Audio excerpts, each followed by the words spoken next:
भगवत गीता केवल एक धार्मिक ग्रंथ नहीं बल्कि जीवन का दार्शनिक और आत्मिक मार्गदर्शक है। यह महाभारत के युद्ध भूमि कुरुक्षेत्र में भगवान श्री कृष्ण और अर्जुन के मध्य हुआ एक दिव्य संवाद है, जिसमें मानव जीवन के उद्देश्य, कर्तव्य, कर्म, भक्ति और ज्ञान के गहन रहस्यों को उजागर किया है। गीता के वचन न केवल आत्मशुद्धि के लिए प्रेरित करते हैं बल्कि जीवन के प्रत्येक मोड़ पर सही निर्णय लेने की क्षमता भी प्रदान करते हैं। इस वचन में ऐसी दिव्य शक्ति समाहित है जो मन को स्थिरता, बुद्धि को स्पष्टता और आत्मा को शांति देती है। श्री कृष्ण के उपदेश में हमें निष्काम कर्म, आत्मनियंत्रण और भगवत भक्ति के महत्व को समझाते हैं। आज के व्यस्त और तनावपूर्ण जीवन में गीता के ये अमूल्य वचन एक प्रकाश स्तंभ के समान मार्गदर्शन करते हैं। इस संग्रह में उन श्रेष्ठ वचनों का सार है जो हमें न केवल धार्मिक दृष्टिकोण से बल्कि व्यवहारिक और मानसिक रूप से भी सशक्त बनाते हैं। आइए इन दिव्य वचनों के माध्यम से श्री कृष्ण की अमर वाणी को आत्मसात करें और अपने जीवन को सार्थक बनाएं। कर्म करो, फल की चिंता मत करो।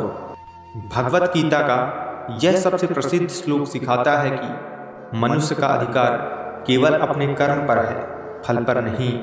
इसका अर्थ है कि किसी भी कार्य को करते समय परिणाम की चिंता न करते हुए पूर्ण निष्ठा और ईमानदारी से कार्य करना चाहिए। श्री कृष्ण कहते हैं, जब हम फल की चिंता करते हैं तो मन भटकता है और हमारा कार्य प्रभावित होता है। इसलिए श्री कृष्ण अर्जुन को समझाते हैं कि निष्काम कर्म ही श्रेष्ठ है। यह सिद्धांत जीवन में तनाव कम करता है और हमें संतुलित और स्थिर बनाता है। आत्मा अमर है। श्री कृष्ण आत्मा की अमरता को स्पष्ट करते हैं। आत्मा न जन्म लेती है न मरती है, यह अविनाशी है, नित्य, शाश्वत और अचल भी है। शरीर नष्ट हो सकता है लेकिन आत्मा नहीं।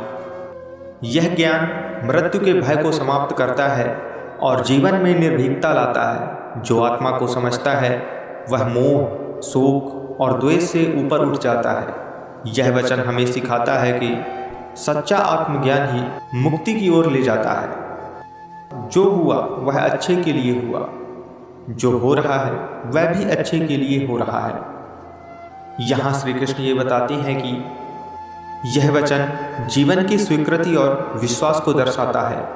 हर घटना किसी न किसी कारणवश होती है और उसका उद्देश्य होता है।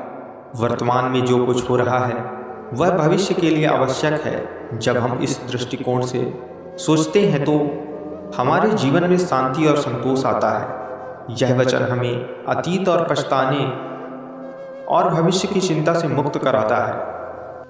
श्री कृष्ण कहते हैं कि व्यक्ति को स्वयं अपने मन को नियंत्रित करके आत्मोन्नति करनी चाहिए। मनुष्य खुद अपना मित्र और शत्रु होता है। जो अपने मन को जीत लेता है वह स्वयं का मित्र बन जाता है, पर जो अपने मन पर काबू नहीं रख पाता वह स्वयं का शत्रु बन जाता है। यह वचन आत्मनियंत्रण और आत्मविकास का मूल मंत्र है। जीवन में सफलता पाने के लिए सबसे पहले अंदर झांकना और सुधार करना जरूरी है। तभी हम अपने जीवन में सफल हो सकते हैं, किसी भी मुकाम तक पहुंच सकते हैं। इसके लिए जरूरी है कि मनुष्य अपने मन को समझे और उसको मित्र बनाए। क्रोध से विनाश होता है। जब व्यक्ति विषयों का चिंतन करता है तो आसक्ति उत्पन्न होती है। आसक्ति से काम, क्रोध से भ्रम, भ्रम से बुद्धिनाश और बुद्धिनाश से विनाश होता है। यह वचन मन के विकारों की श्रृंखला को समझता है। क्रोध एक ऐसी अग्नि है जो पहले बुद्धि को जलाती है और फिर जीवन को। गीता सिखाती है कि संयम, विवेक और शांति से ही जीवन का कल्याण होता है। श्री कृष्ण कहते हैं कि जो व्यक्ति समस्त इच्छाओं को त्याग देता है और मैं और मेरा की भावना से मुक्त होता है वही शांति प्राप्त करता है। मोह और आसक्ति मन को चंचल और अशांत बनाते हैं। जब व्यक्ति अपनी इच्छाओं पर विजय पा लेता है तभी वह सच्चे सुख का अनुभव कर सकता है। गीता का यह वचन हमें सिखाता है कि त्याग और वैराग्य से ही आंतरिक शांति मिलती है।